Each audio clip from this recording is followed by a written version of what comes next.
As of late, microdosing has become a really hot topic. This idea of consuming a very low dose of a psychedelic 1 to 2 times a week over an extended period of time.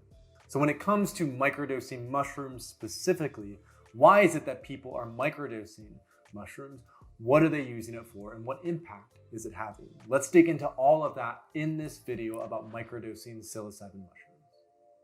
Before we get into the specifics of microdosing psilocybin mushrooms, it's important to set the context. Microdosing first became a thing in 2011 with the publication of Jim Fadiman's Psychedelic Explorer's Guide. In 2015, Jim Fadiman was on the Tim Ferriss podcast, which is when microdosing really kicked off.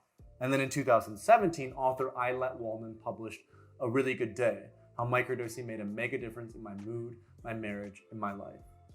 With these 3 things, microdosing has become a cultural phenomenon and is widely used and popular amongst people who are looking to not only heal clinical conditions and get off traditional pharmaceuticals, but also people who are looking to utilize microdosing from a peak performance perspective, whether for leadership, creativity, or to more consistently access states of flow.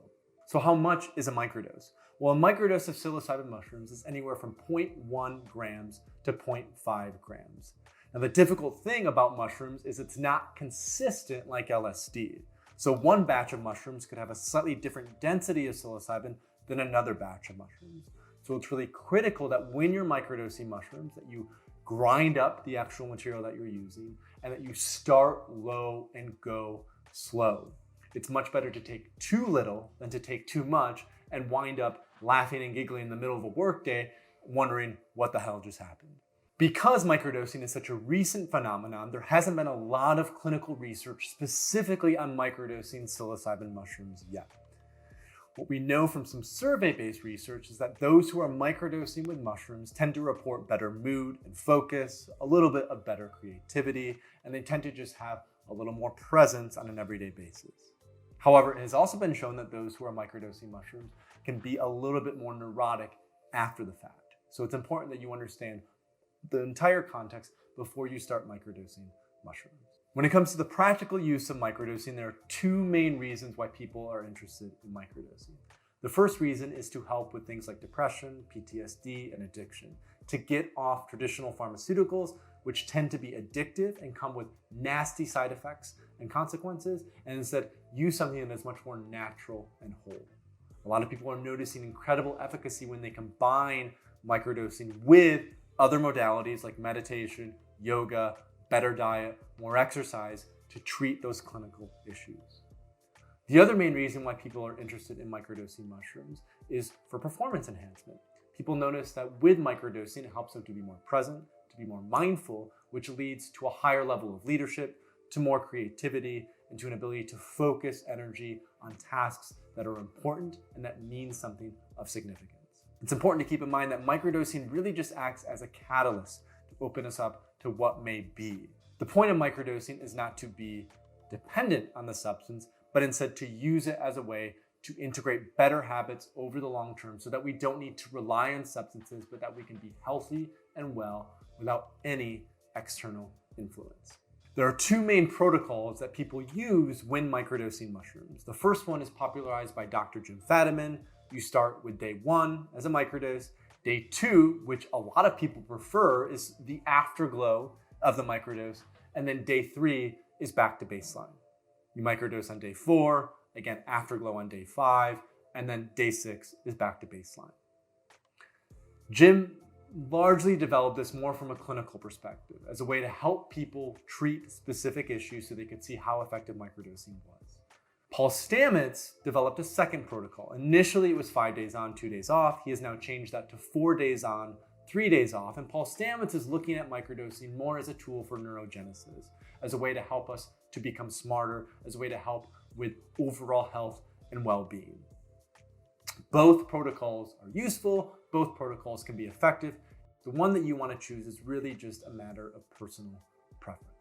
There are a few risks and concerns to pay attention to when it comes to microdosing mushrooms. First off, psilocybin mushrooms are still illegal in almost every jurisdiction. And that's actually the biggest risk of microdosing is the legality of it. So always check your local laws before microdosing. The other risk or concern to be aware of is that we don't have a lot of long-term data on what microdosing does to the body over the long term. We know that occasional high-dose psychedelic use is perfectly healthy, but we don't have a lot of long-term data on what happens when we take low doses of psychedelics consistently over a long period. So until that longitudinal data comes, it's pretty much up to you as to what you're going to do from a personal guinea pig perspective. So when it comes to the actual use of microdosing psilocybin mushrooms, here are a few guidelines to go by. 1, start low and go slow.